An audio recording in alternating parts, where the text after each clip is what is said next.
So here they are, folks. This small one, like I said, is a type known as a carronade.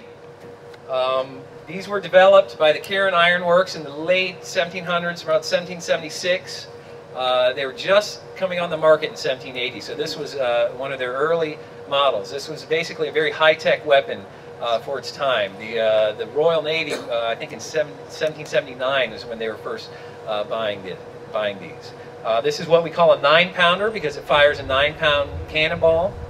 And the 9-pounder was known as a civilian piece. The Navy never adapted. 2 ships had 9-pounders and they didn't like it. It was kind of an experimental basis. So this suggests to us that we have a merchant ship, which we had already suspected, but that's another piece of evidence to that. It's a very interesting piece in that it has trunnions, these projections here, which is where the date is written, but it also has an elevation screw. So again, these are different features that these guns would adapt and then fall behind during the evolution of this particular type of firearm. These were popular up through mid-1800s.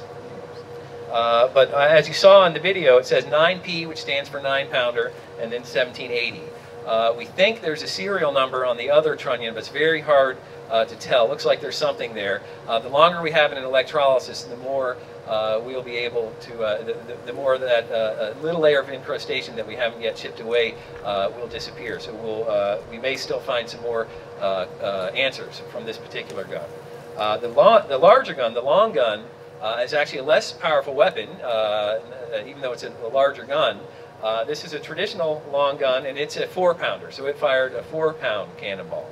Now, naval weapons, if you've seen the cannon from the industry shipwreck in our exhibit, you'll see the King's Crest and the British broad arrow, which marks Royal Navy property. When the government ordered these weapons, they often had these diagnostic marks. Merchant ships, it's relatively rare to have these diagnostic marks, so we were lucky to get 1 out of 2 of our guns here to give us this kind of information. But they're both beautiful pieces. And they really represented just such challenges that we overcame in the field and such teamwork. They just really mean a lot to us, which I'm sure you can tell.